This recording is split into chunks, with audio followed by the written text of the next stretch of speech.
Bonjour à tous. Pour ceux qui ne me connaissent pas, effectivement, Damien Buisson, chef du service de la géomatique.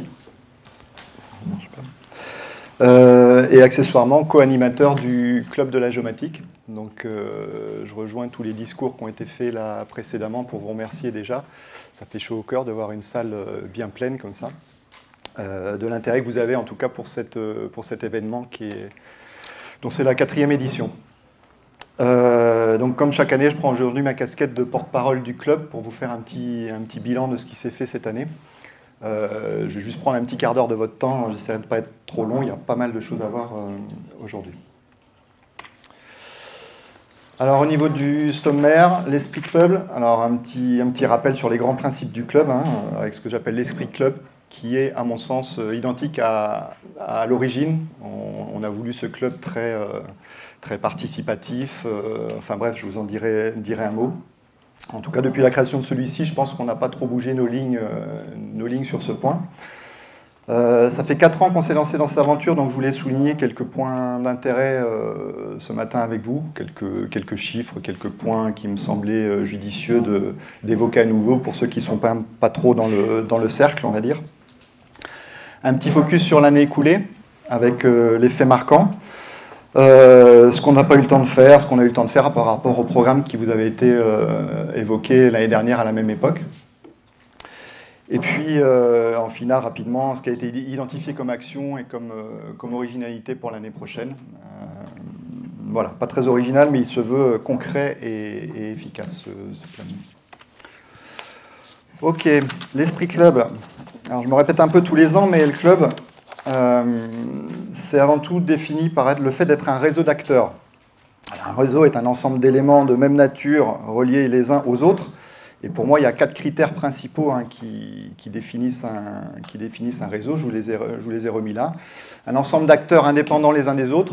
Aujourd'hui, il y a 22 structures qui composent ce club. Je vous en dirai un petit peu plus dans les slides d'après.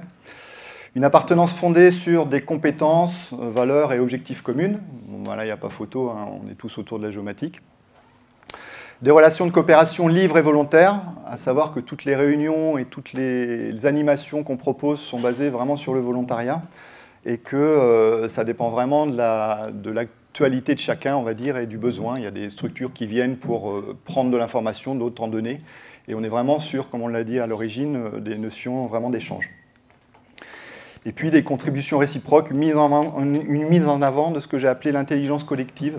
À partir du moment où on réfléchit à plusieurs cerveaux sur une même thématique, on est beaucoup plus efficace.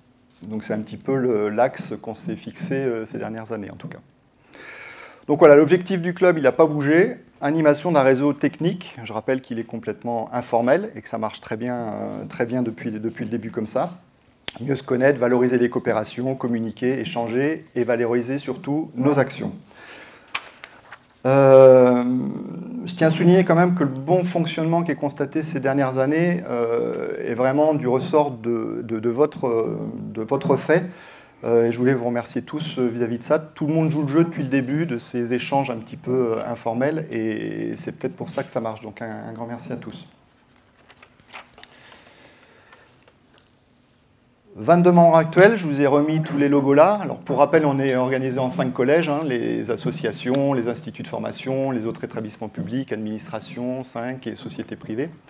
Avec 2 petits nouveaux cette année que sont EEC et le réseau Oblique, qu'on remercie de leur confiance. Donc on a une petite augmentation de 10% cette année, de passe de 20 à 22 membres. L'an dernier, on avait stagné à 20 membres, donc on a un petit sursaut là de... Voilà. Au niveau des différents chiffres que je voulais vous montrer, alors là c'est juste une slide intéressante sur le fait de l'évolution en fonction des collèges, mais ce qui est important c'est qu'évidemment il y a une évolution du nombre de membres depuis 2016, qui est pas du tout... je vous ai mis le total tout en haut là. Mais ce qui est important, c'est que la quasi-intégralité des membres participent aux animations qui sont mises en place. C'est-à-dire que sur l'année 2019, il y a 90% des structures qui ont participé de près ou de loin à toutes les animations qui ont été mises en place. Non, je ne donnerai pas le nom des mauvais élèves, ne vous inquiétez pas. Mais en gros, il y a voilà, une vingtaine de structures qui ont participé avec un noyau dur de 6-7 structures qui participent activement à la chose. Donc ça nous indique clairement qu'on est dans la bonne direction et qu'on en a un petit peu pour tous les goûts. Et qu'on arrive à répondre aux besoins actuels de la communauté, en tout cas. Quelques chiffres en plus que je voulais partager avec vous ce matin. Donc 13 réunions trimestrielles qui ont permis d'échanger sur 46 sujets. Les sujets sont amenés par les membres au niveau de nos réunions trimestrielles. 7 groupes de travail ont été organisés afin d'approfondir des sujets qui ont été apportés par les membres également. Tous les travaux sont partagés sur notre page internet du GeoRep qui est dédiée au club. On avait identifié cet axe de diffusion qui était intéressant. Encore une fois, on parle de mutualisation et de diffusion. On n'a pas été obligé de recréer un site internet et un autre outil. On a utilisé l'existant, l'objectif étant bien là. Et puis, depuis l'année dernière, on est reconnu au niveau régional par le GIS and Remote Sensing Council, qui est basé aux Fidji, et qui a fait du club le point focus pour la géomatique en Nouvelle-Calédonie. Donc on leur relaie un certain nombre d'informations sur nos mailing lists, et ils nous mettent à disposition aussi leur bulletin de la géomatique locale en anglais, si on veut faire passer des messages au niveau régional. Voilà. Au niveau du GISDE, petit point d'intérêt là au niveau du membre du comité d'organisation, on est passé de 6 à 10 en 4 ans, en sachant qu'aujourd'hui, quasiment la moitié des membres veulent s'investir sur cet événement-là.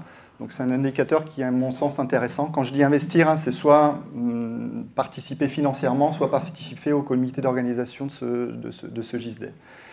Donc ça, c'est plutôt un indicateur pertinent pour nous.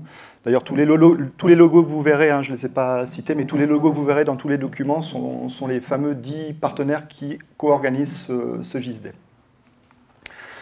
Au niveau des participants des GISDE, on est en constante évolution. J'avais fait une estimation prudente pour 2019 à 138, mais je crois qu'hier, il y avait 150 inscrits, c'est ça ? Donc on a atteint l'objectif qu'on s'était fixé il y a 4 ans d'atteindre 150 inscrits. Donc on verra combien de personnes effectivement sont venues, mais on a atteint l'objectif et c'est croissant. Alors ce qui est intéressant, c'est qu'il y a, je crois, plus de 30% de nouvelles personnes qui se sont inscrites, les autres étant déjà venus à un JSD. Donc on arrive à ouvrir aussi le public en fonction du programme. Donc ça, je trouve ça assez intéressant aussi. Et puis bien sûr, les sessions plénières, ateliers qui restent stables tout au long des JSD. Avec l'originalité, cette année, on a souhaité ouvrir un petit peu aux membres hors club un espace pour présenter. Et c'est ce que disait Xavier tout à l'heure, on aura 2 présentations là, qui sont prévues. Donc on espère aller de plus en plus loin dans la coopération avec nos partenaires de la place privée en tout cas. Dernier point qui me semblait intéressant, on a mis en place en mai l'année dernière une application qu'on a appelée l'application UIA, le catalogue UIA. Alors pour petit rappel, les utilisateurs institutionnels autorisés bénéficient d'un accès privilégié aux images Pléiades, très haute résolution. Donc en gros, pour faire simple, c'est une licence spécifique d'achat de licence qui permet à des prix préférentiels d'avoir une licence qu'on peut partager, une licence d'utilisation qu'on peut partager, je ne rentre pas dans les détails, entre institutions autorisées.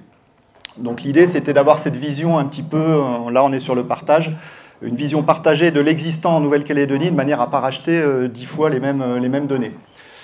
Donc au jour d'aujourd'hui, il y a 9 structures qui sont habilitées à accéder à cette application, avec 20 utilisateurs. Je vous ai mis un petit peu de détails là, les structures. Il y a eu 2 mises à jour majeures de la donnée. Et là, je remercie notre partenaire Insight qui centralise un petit peu toute la donnée au niveau calédonien sur ce sujet-là. Ce qui fait qu'on a 138 références d'images disponibles, avec une moyenne de 45 visites par mois en 2009 sur cette application. Voilà, en sachant que après un peu plus d'une année d'exploitation, là, on a envoyé un petit mailing aux utilisateurs pour savoir un petit peu ce qu'ils voulaient en évolution au niveau et de la donnée et de l'applicatif. On devrait avoir quelques évolutions à faire en début d'année. Il y a eu quelques retours simples. La grosse information est qu'en début d'année, normalement, enfin début d'année prochaine, j'espère au premier trimestre, on aura une grosse mise à jour sur la donnée sur l'ensemble du territoire. Une commande est en cours. Alors, les faits marquants.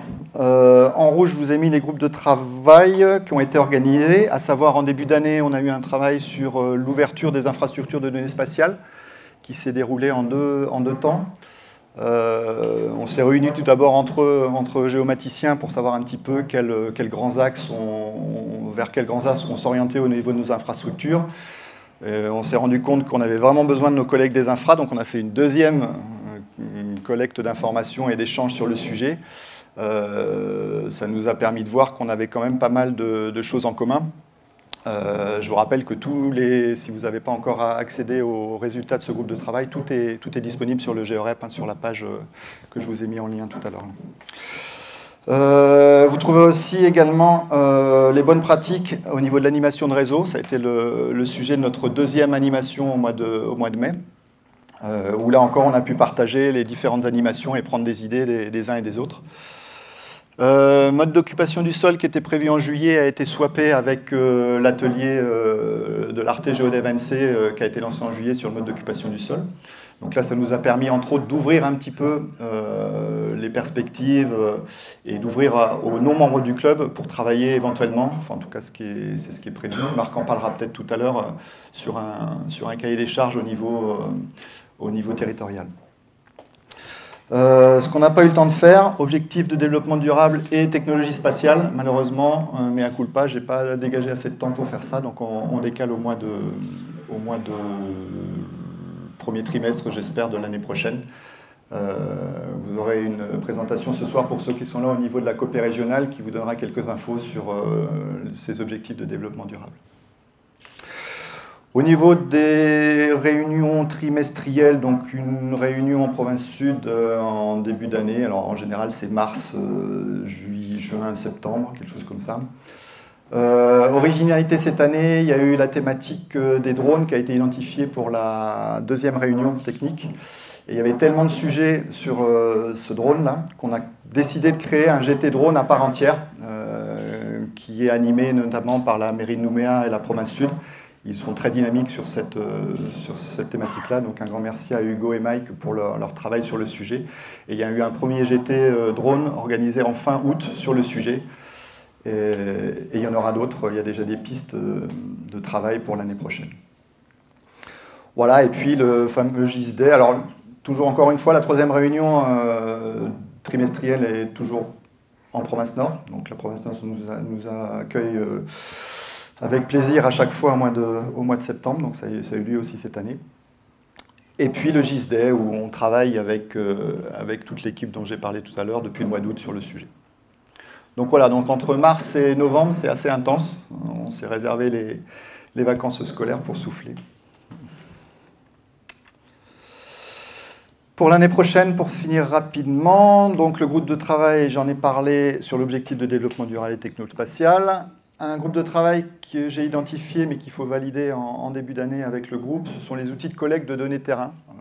Toutes les discussions que j'ai pu avoir avec les uns et les autres montrent que c'est vraiment un sujet qui monte de plus en plus. Donc je pense qu'il y a un vrai sujet à aborder et échanger avec nous.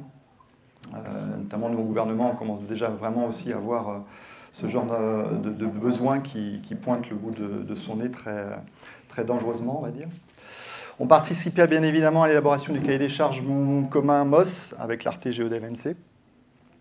Au niveau des animations, deux points principaux. Donc le 5e anniversaire du JSD, on est en train d'essayer de voir pour l'organiser en province Nord. Il y a déjà eu des échanges avec la province Nord. Un courrier doit être en cours, il n'est toujours pas arrivé. Il n'est peut-être pas parti. Et puis, on a des échanges aussi avec la province des îles pour organiser la 3e réunion trimestrielle en 2020 aux îles. C'est aussi ça l'Escape Club, c'est que les gens, voilà, pas toujours les mêmes qui se déplacent. Donc, on essaye de tourner un petit peu. Groupe de travail drone, j'en ai parlé. Application UA, j'en ai parlé. Et bien sûr, tous les autres sujets soulevés par la communauté qui verront le jour cette année. Il y a toujours des surprises. Voilà, j'en ai terminé. Je vous souhaite juste un bon JSD pour cette année. Je crois que j'avais rien d'autre à dire. J'espère que le programme qu'on vous a proposé avec le comité d'organisation, on l'a voulu varier, divers. Il y en aura pour tous les goûts, normalement, du technique, du moins technique. Donc j'espère que vous y trouverez votre compte.